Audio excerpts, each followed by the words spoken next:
Welcome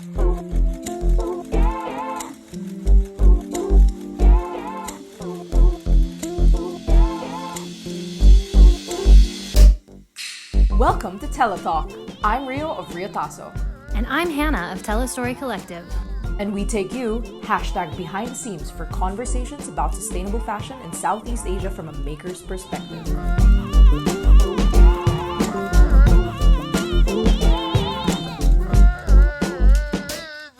Hi, and welcome back to Tela Talk. This is episode 2. It's been a while since the first episode, and I think today's episode is going to be super exciting. We're going to try to keep it as short as possible, but we do have a lot of thoughts on living wage. So we've had a few questions from followers about the pricing or the true cost of fair fashion. And in order to tackle that, we really need to start by talking about fair wages for laborers in the garment industry. This is actually one of the biggest issues in the fashion industry because there's severely low wages paid to workers, the people who make our clothes. And I've said this a lot, but if you've seen the film The True Cost, researchers estimate that actually less than 2% of the people who make our clothes earn a living wage. Mm-hmm. And there are 75 million who are employed by the fashion industry. So you can do the math on that, on how much people are severely underpaid. So Hannah, I know you have spent a lot on the time on and the subject of living wage. Can you give us a basic intro to the living wage and what it actually means? Yeah, absolutely. I think living wage is really kind of hard to define because like so many of the terms that we use when describing like ethical or sustainable fashion, you know, this is something you and I have talked about a lot. When we say sustainable, what does that mean? Like there's no real definition, hard and fast definition for what that means. Same with, you know, ethical. What does ethical actually mean? Same thing with living wage. Living wage, you know, to some extent is up for interpretation. But let's start with like a couple of things that living wage is not. So living wage is not minimum wage quite a lot of the time. Minimum wage, you know, by the legal definition, is the minimum amount of payment that an employer is required under the law to an employee. Now, that doesn't always equate to a living wage, depending on what that minimum wage is and whether or not it matches up to the real cost of living. Here in the Philippines, we've got, you know, daily minimum wage rates that vary from region to region, depending on whether you're in the province or whether you're in the city. And right now, we're around about 500 pesos a day. Mm-hmm. Is that correct, Rio? And then down to about 300 in provincial areas. Yeah. So yes. For our listeners who aren't in the Philippines, that daily wage equates to somewhere between $6 to $10 in USD per day. It hasn't really changed much at all since, you know, 2019, I think, or even before, which is pretty insane thinking about the rates of inflation and costs of living, costs of goods that we're at right now. And I think that it's fair to say that minimum wage in many countries, especially in Southeast Asian countries, where the majority of the world's garments are produced, a minimum wage does not in any way equal a living wage. Another thing that a living wage is not or should not be is a survival wage. So a survival wage would be, you know, a wage where you're making, you know, enough to survive, which sometimes minimum wage doesn't even get us there. A survival wage is sometimes even, you know, a bit above that minimum wage. And it means, you know, you're gonna have enough money to pay for, you know, shelter, food, your basic necessities, but really nothing beyond that. So you know, you can maintain a livable standard of living, but you know, you're not going to be able to save, you're not going to be able to have any sort of like financial freedom. You're still going to be kind of paycheck to paycheck, hand to mouth. Yeah. And I think too that talking about living wage, we need to bring in a human rights perspective as well. Mhm. So a lot of us within the fashion industry kind of know and abide by Article 23 of the Universal Declaration of Human Rights. But for those who aren't familiar, I'll just kind of read it off. And that says that everyone has the right to work, to free choice of employment, to just and favorable conditions of work, to protection against unemployment. Everyone who works has the right to just and favorable remuneration, ensuring for himself and his family an existence worthy of human dignity and supplemented, if necessary, by other means of social protection. So if we use that as the standard for a living wage, then we would be looking for a wage that ensures an existence worthy of human dignity. Yep. So there we have it. Like, how do we define what that standard is? How much money do you need to make in order to ensure an existence worthy of human dignity? And like, how do we even begin to like break that down when we're starting from level zero? A lot of us who are working in this field.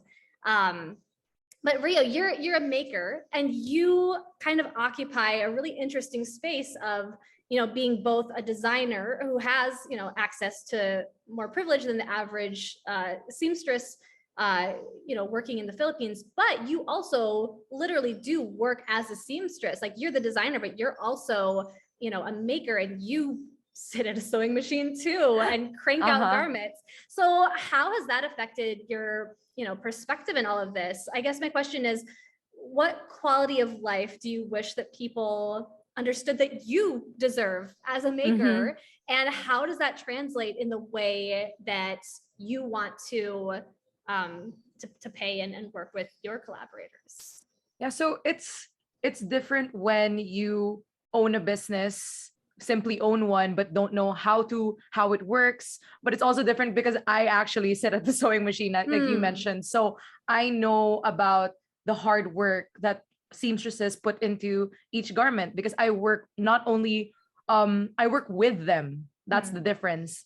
I work for and with them, and we work together. And so with that, the word, I think the important word here is living. So living being the main word, meaning an individual should be paid enough to live, you know, and the bare minimum of that is includes paying for food, water, housing, electricity, you know, and on top of that, you have transportation, other essentials, and provisions for, you know, unexpected events that happen to all of us. So I guess I would say that the important factor here is that the pay, what I think should be paid, is something that is enough to cover all of that and more. Because other than that, what are we all working for? We're all just working towards paying for the next thing that's coming. So it's not really a living wage, a fair living wage. A minimum wage is the lowest amount a worker can be paid, which is determined by law. Paying an individual below this is actually illegal. Although it does happen a lot. A lot. This is because workers most of the time don't have a choice. They need the job, and therefore this goes into, since they don't have a choice, they'll take the job no matter how low it pays. And unfortunately, that is a case for a lot of people in the fashion industry. And so it's quite tough. It's this is a heavy subject that we're getting into really today. Heavy. And it delves into, you know, a lot of moral and ethical issues. Like, how do we determine the quality of life that we think a certain category of workers deserve? Because capitalism as a system depends on cheap labor. In order for capitalism to work the way it does, there's a hierarchy, an earning hierarchy, and there's a necessity to have workers on the, you know, lowest level of that hierarchy who do not earn a living wage. And I think that there's a lot of rhetoric that exists, you know, in the space saying, oh, you know, well, so everybody has to start somewhere, and like people can work their way up. And, you know, I had a crappy job when I was a young kid, and, you know, I just had to work my way up and work hard for what I have. And I think that that's such a faulty way to think, because even that perspective is coming from a place of privilege where you have access to like climb a ladder or move from job to better job. And I think you and I both have seen this, that within certain industries, and especially within the garment industry, there's not really much upward mobility. People are treated like machines, and you've got seamstresses that will work hard for their entire lives and die with nothing. Exactly. And no one should work hard for their entire life and die with nothing. And to me, it's just, you know, and this probably will have to bleed into a longer conversation about the fashion industry and neocolonialism. But to some extent, it's an extension of, you know, what we've seen throughout history with colonization and even, you know, slavery and indentured labor, just playing out in a different scenario today. So, I mean, again, a lot to unpack, a really heavy issue. And another thing that we need to consider is like, who decides what is fair? Is it the government?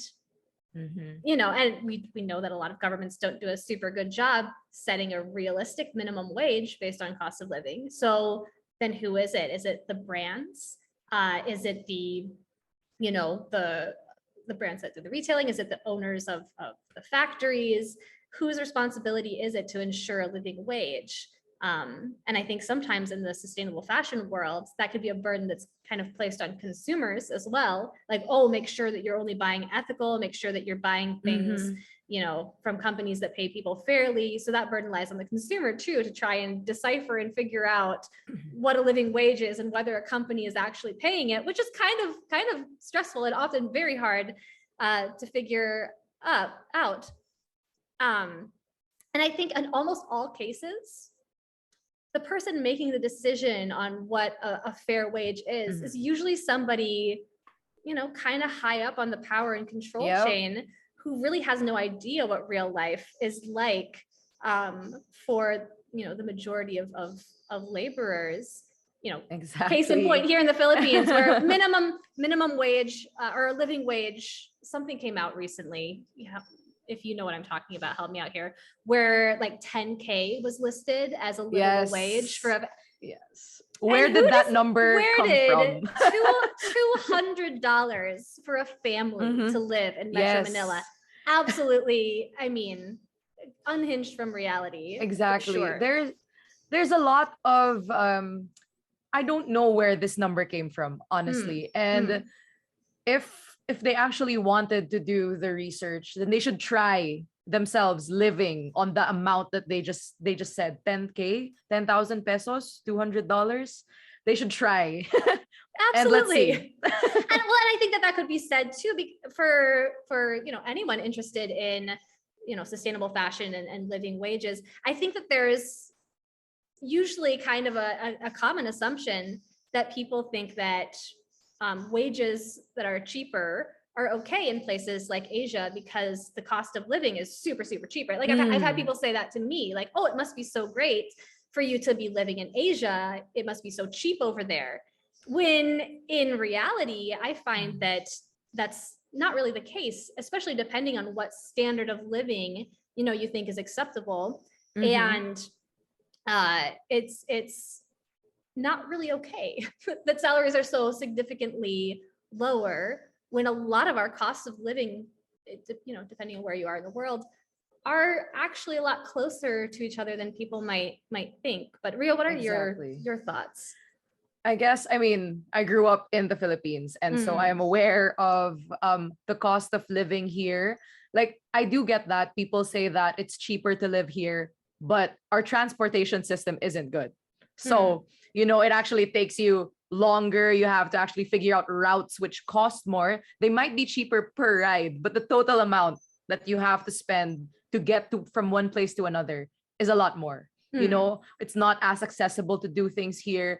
Therefore, costs add up. Even though they're cheaper, if you look at it once, they multiply in a day. And so it's not fair to say that just because you look at the price of one item, then it's cheaper here, not necessarily means that the whole cost of living here in the Philippines is cheaper. So because, like, for example, like when we mentioned, 500 pesos, roughly around 500 pesos a day or $10. That's the minimum wage here in the Philippines. That's 16,000 pesos in a month or 300 US dollars in a whole month. And 140,000 pesos a whole year or $2,600 a whole year.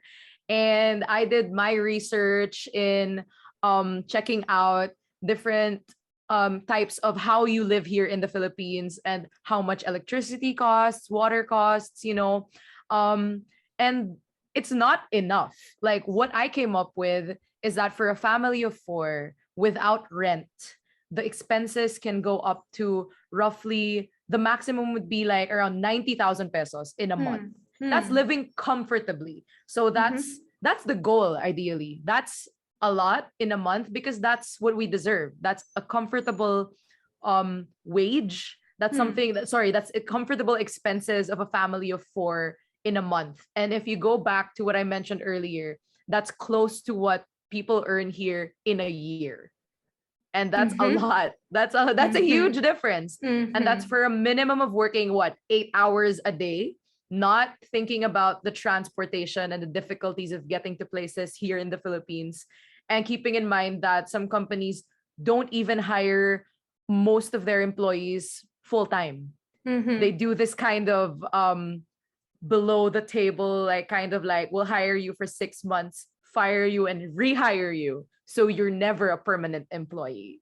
So there's a lot of things that go into it. Basically, companies unfortunately do their best to cut costs, and if that means not hiring people the fair way, the proper way, they will do that. So yeah, it was a shocking number that the cost of living here, yes, while it is cheap, the what people are paid is still not enough to pay for a monthly nor a daily living wage for a family of four.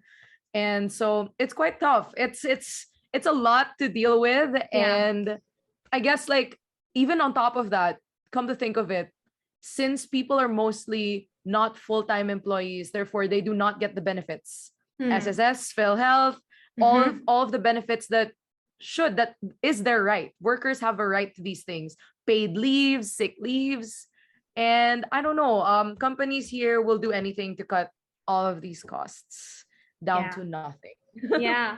And I mean, it would be really easy to villainize the companies. Well, many of them I'm sure deserve to be villainized. But at the same time, there is so much pressure on companies to make their costs lower and lower and lower, or they risk losing the work entirely. I mean, this is something that I understand, as a manufacturer. Of course, we'll never compromise on paying the wages that we pay. And that does mean that we lose clients. And there's a lot of pressure when a client comes to me and says like, oh, well, such and such fair trade workshop can do it for cheaper. So can't you lower your prices? And I have to say, no, I can't lower my prices anymore. Like, this is a fair price. This is how we've calculated these prices. This is the wage that we pay our workers. But in the fashion industry and in so many other industries, it's brutal. You will have a lot of trouble finding work at all for your employees if you don't engage in that kind of behavior and push the wages down as low as you can, push the costs down as low as you can. And that's just, a function of capitalism. And it's something that we have to change. Like, this system is not working for all but the very few at the very top. And like, to your point about cost of living, I actually did a very unofficial experiment. Of course, originally I'm from the US, for anyone who doesn't know that already. And I had a friend of mine back home go to a grocery store that's kind of known as a cheaper, like lower end grocery store. So not, the expensive one, and look per kilo at the cost of different basic groceries: a dozen eggs, a kilo of chicken, tomatoes, cabbage, whatever. And then I went to Pure Gold, to our local grocery store here, and I looked at those same grocery items and what the prices were, per kilo in pesos. And then I did the math. With very, very few small exceptions, groceries were just the same or more expensive per kilo here in the Philippines for Wow. absolute staples like chicken, eggs, whatever Yeah. else. And so we've got to start changing this narrative, right? That Yeah. it's okay for garment workers to earn less, that it's okay for wages to be cheap in Asia because the cost of living is, cheaper. And I think we'll get there, but we have to talk about this stuff more. We have to talk about money more, even if it's sometimes, kind of uncomfortable. Because I think, a lot of folks just don't know kind of what we're dealing with, I think, as makers in this space, and exactly what Yeah. the situation is for us here. And it's hard. It's because it's a different scenario per person. As an individual, what are your expenses? What would you consider as a Exactly. comfortable living wage? And on top of that, depending on what you do, how much would you price for your work, for your hard work? How much would you actually want to be earning for what you do? Exactly. It's a valid question, but not everyone has the time nor the option to question it. So, Yeah. and that's the case for a lot of people in the fashion industry. So, Yeah, I mean, to some extent, we have to exist within the system that's been created for us. Like, as much as you and I would like to, we can't burn down the whole system overnight. Like, we have to exist within capitalism. We have to exist within the fashion system while trying to make these changes as much as we can. So, I mean, TELAstory's had quite a journey kind of determining what we think living wage is and how we calculate that. And basically, in a perfect scenario, I think, and kind of what we've tried to do is that living wage should be based on like global research and as well as local research on cost of living, as well as, worker inputs and collective bargaining. So what we did at TELAstory is we looked at kind of the bigger picture from like a global perspective. We looked at research coming out of Asia floor wage, which was put together by a bunch of international researchers. And then we looked at research done by a couple of different local NGOs, looking at what the living wage per month should be for a family living in Metro Manila, and kind of compiled those together. And then, talked to our workers and determined, what we really needed to be collectively earning in order to be able to live. And we really do set all of our costs at TELAstory with the concept of collective bargaining. So, bringing a project, bringing an idea before our entire team and all voting on it, all giving input on it together and coming up with a number that works for us as well. We're still working under a system where low wages and a very small profit margin are the norm. I mean, that's just our industry in general. Like the profit margins in fashion manufacturing are crazy. Retail is, great. But yeah, I think that we're at a good place where we want to be for now, but we're always going to be trying to push that. We're always going to be trying to improve because that's what we do. I mean, TELAstory is really just it's just activism with fashion as a front. We're trying to pay living wages here. We're trying to advocate for worker rights, and fashion is just the way that we do it for now. Yeah, the fact that you care, I think, is the main difference between you as TELAstory Collective and other brands out there. Because while you're saying this isn't enough, we aren't paying them enough, they're thinking this is fine because we can. And we don't have any plans of changing it because we can. But like, I want more for Yes, exactly. the women that work for me. Like sewing is hard work. Being a laborer in the fashion industry is, man, it's backbreaking at times. And it shouldn't be labor that's seen as unskilled labor or labor that should be paid less. I want every single woman who works for TELAstory Collective to absolutely thrive. And, we're well on our way to that, but I'm always going to push for more. Yeah, exactly. Well, we've got a few more minutes here left for episode 2. But Ria, what do you think is really stopping brands from paying a living wage? I think, like I mentioned earlier, brands do not pay a fair living wage simply because they can. the harsh truth of it. Unfortunately, the people who work for them do not have any other, job options, and therefore they accept these low wages with no healthcare, no benefits, nothing. Mm. They need the pay no matter how small, and brands simply take advantage of it. They have the chance, and the money to change things, to change the system, but Mhm. they choose not to simply because they can. I think that's the bottom line. And yeah, but I think, like, what are your thoughts on how about sustainable brands? Do sustainable brands pay a living wage? It's we gotta bring it back to what we do as well, and question sustainable brands Yeah. and their, what do you think? Let me just sip my tea over here. Ooh. No, I think that a fair assessment of the fashion industry in general would be that wages are too low overall, and I think that that's a fair assessment to make even within the sustainable Mm. fashion sector. I think we can get into this deeper at another time, but the Mhm. fair trade movement kind of started through colonization and even missionary work, taking native handicrafts and then reselling them in Western countries. And historically, even when it's really marketed and touted that the artisans are being paid fairly, there's still really disproportionate profit, even within Mm. the sustainable fashion world, which is a little different from the mainstream. And I think that a lot of sustainable brands aren't paying a living wage, or aren't paying a living wage yet. I think that an interesting campaign, and now I've forgotten which brand put it out. We'll type up some show notes and I'll put it in there for anybody who wants to look at it. But there was a campaign that was being run by a couple larger sustainable fashion brands a while back, that was the lowest wage campaign, where they were asking, conscious brands to Mhm. post their lowest wage that they paid to their suppliers.